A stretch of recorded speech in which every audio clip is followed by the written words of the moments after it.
Merhaba, ben Tarık Ali Coşkun. Bugünkü videomda ekmek hamuruna ekleyeceğimiz su miktarını hesaplarken yapacağımız hataların sonuca nasıl etki ettiğini hep beraber inceleyeceğiz. Yukarıdaki linkte yer alan videomda da izleyeceğiniz gibi hamura ekleyeceğimiz su miktarı doğrudan kullandığımız unun ve unun içerdiği protein yüzdesiyle ilgilidir. O yüzden bu konuda verilebilecek bir sabit bir gramaj ya da sabit bir oran yoktur. İşte bu videomda normalde %60 oranında su eklemem gereken bir una olması gerekenden daha az yani %50 ve olması gerekenden daha fazla yani %70 su ekleyerek aynı anda 2 tane ekmek pişireceğim. Ve bu yanlış hesaplamanın tüm süreçlerde ve piştikten sonra hamura ve ekmeğe nasıl etki ettiğini hep beraber göreceğiz. Hadi başlayalım. Malzemelerimiz hazır. İkisine de eşit miktarda un kullanıyorum. Ön mayalarımız da yine eşit miktarda. Tuzlarımız 8'er gram. Tek değişkenimiz birinde %50 su varken diğerinde %70 su ekleyecek olmamız.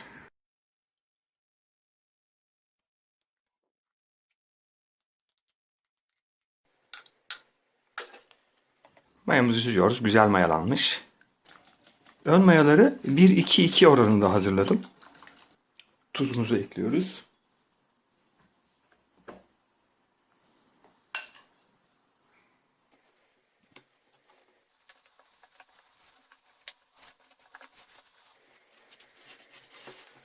Beklediğimiz gibi katı bir hamur oldu. Yoğururken biz biraz zorlayabilir. Her iki hamuru da 10'ar dakika yoğuracağım eşitlik olması için. Hadi başlayalım.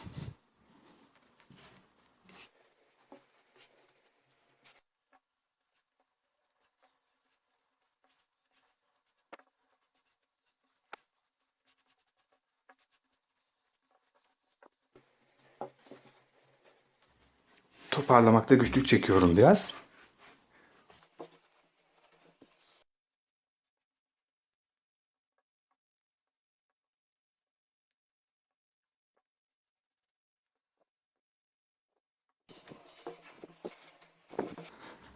Çok yorucu.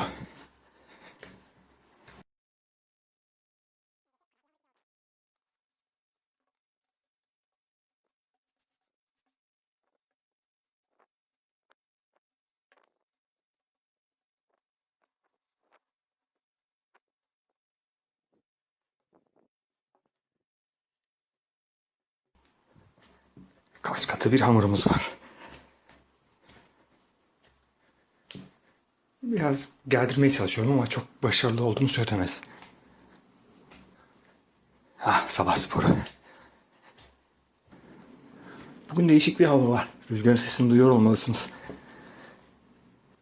Renkteki değişim de bir güneşli bir bulutlu olmasından kaynaklanıyor. Biraz griye çalıyor, bazen de kıpkırmızı zemin.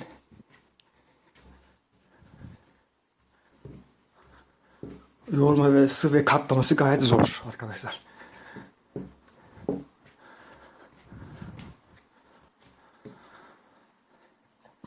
Evet, 10 dakika oldu. Her iki hamuru da 10'ar dakika yoğuracağım.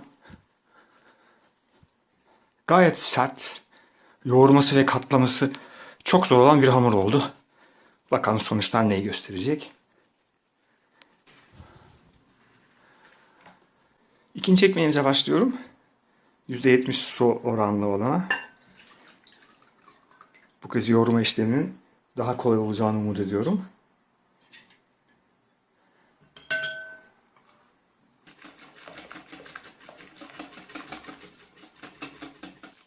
Tuzunu ve ön mayamı ekliyorum.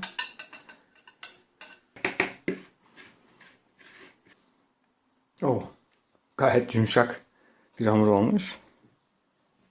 Bu sefer daha kolay olacak sanırım. Yine 10 dakika yoğuracağım.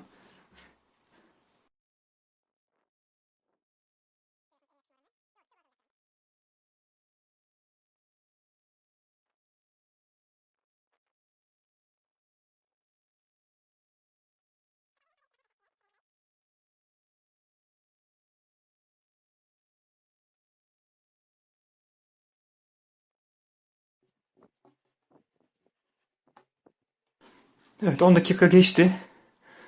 Ama beni epey yordu. Yapışma düzeyi böyle görünüyor.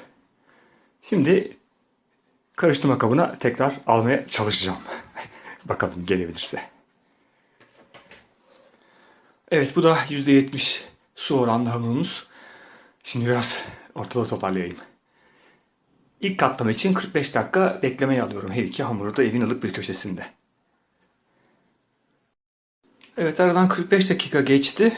Sıra geldi ilk katlamaya. Önce %50 su oranlı hamurdan başlamak istiyorum. Beklerken bir kahveyle ancak kendime gelebildim. Çünkü resmen güreştim hamurla. Çok katlamaya da izin vereceğini sanmıyorum. Elimden geldiği kadar katlamaya çalışacağım. Önce biraz gerdireyim.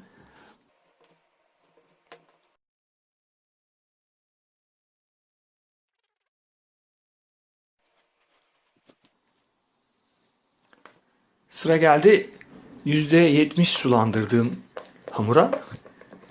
Evet, çok farklı görüyorsunuz. Resmen akıyor. Bunu katlamak çok daha kolay olacak galiba. Biraz açıyorum.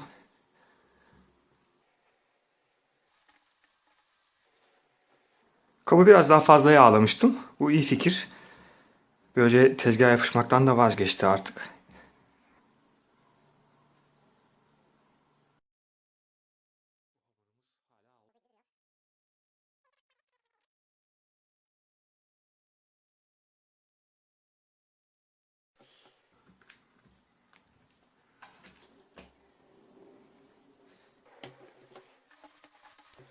Beklediğimiz gibi çok akışkan bir hamur.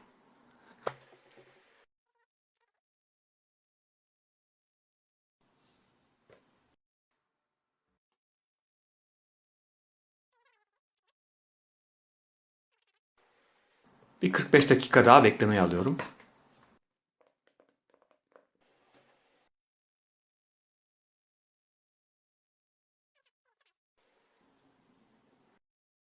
Bir 45 dakika daha geçti ve dördüncü katlamayı yapıyorum.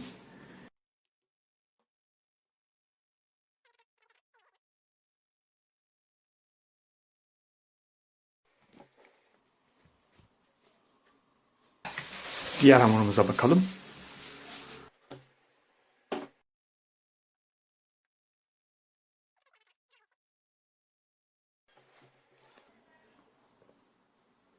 Evet, hamurlarımı 45 dakikada bir 4 kez katladım. Aradaki farkı bariz olarak görebiliyoruz. %70 sulandırımız çok daha akışkan, hala ele yapışıyor. Diğeri ise beklediğimiz gibi çok daha katı. İkisinin de üzerinde küçük hava kabarcıkları oluşmaya başladı. Bu iyi işaret. Şimdi her ikisini aynı şartlarda yaklaşık 2,5 saat ana dinlenmeye alacağım. Ondan sonra tepsi mayası, yani son aşamaya geçebileceğiz.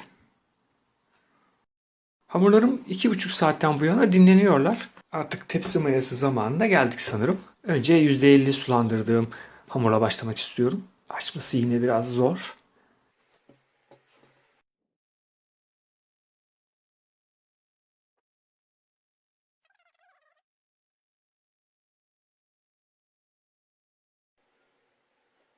Yine ters düz gelecek şekilde koyuyorum kalıbımı.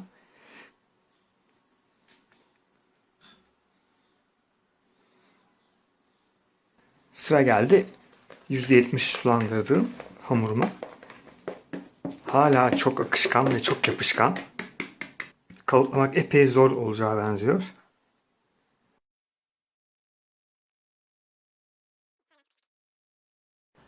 Mümkün olduğu kadar kalıplamaya çalışıyorum, ancak herhalde olduğu kadar bırakmak zorundayım. Gerçekten alması çok zor. Elimden geleni yapmaya çalışacağım.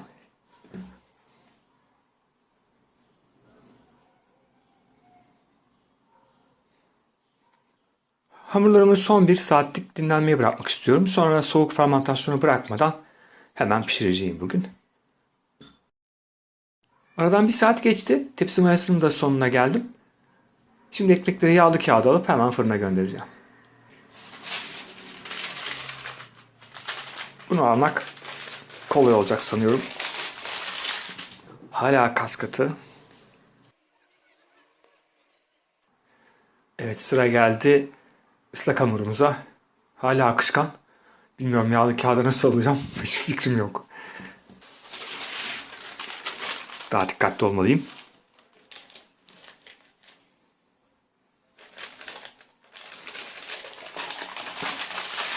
tahmin edebileceğimiz gibi çok sıvı, çok ıslak.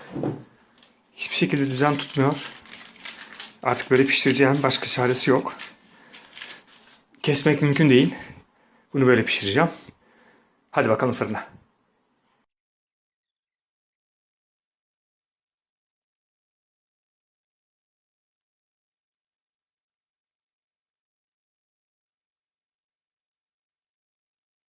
Ekmeklerimiz pişti.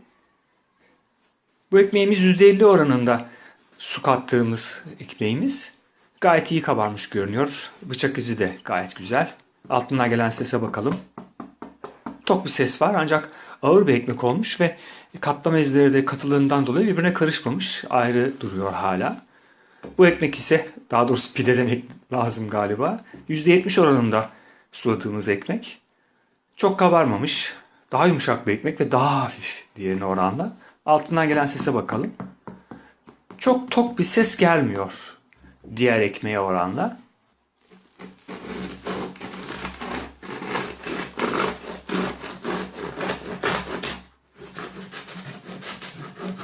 Sesi güzel, çıtır bir kabuk var.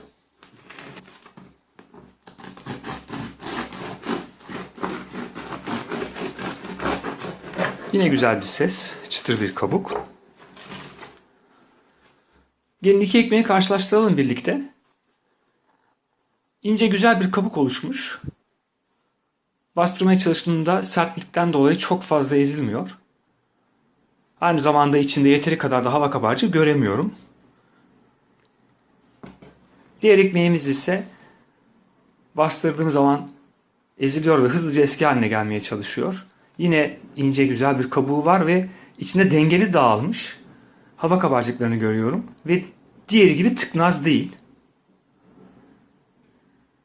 Sanki bu ekmek, daha doğrusu pide, buna göre biraz daha başarılı olmuş gibi. Ekmeklerimiz pişti. Hamuru olması gerekenden daha az ya da daha fazla su eklediğimizde nelerle karşılaşacağımızı hep beraber görmüş olduk. Lezzet açısından karşılaştıracak olursam çok sulandırılmış ekmeğin biraz daha önde olduğunu söyleyebilirim. Ancak zaten biz bunca yıldır ekmek yapmamıza rağmen bugüne kadar bir kere bile olsun ekmek atmadık. Her şekilde tüketiyoruz. Yani ısıtarak, kızartarak tüketmemiz mümkün. O yüzden ikisi de yenilebilir, tüketilebilir ekmek. Ancak çok sulandırılmış ekmeğin biraz daha önde olduğunu söyleyebilirim. Videomun bu konudaki bazı soru işaretlerini ortadan kaldırdığını umuyorum. Eğer daha az ya da daha çok değil de olması gerektiği kadar su eklenmiş bir ekmek hamurunda nelerle karşılaşacağınızı merak ediyorsanız yukarıdaki linke tıklamanız yeterli olacaktır. Beni seyrettiğiniz için teşekkür ederim. Bir sonraki videomda görüşmek üzere, hoşça kalın.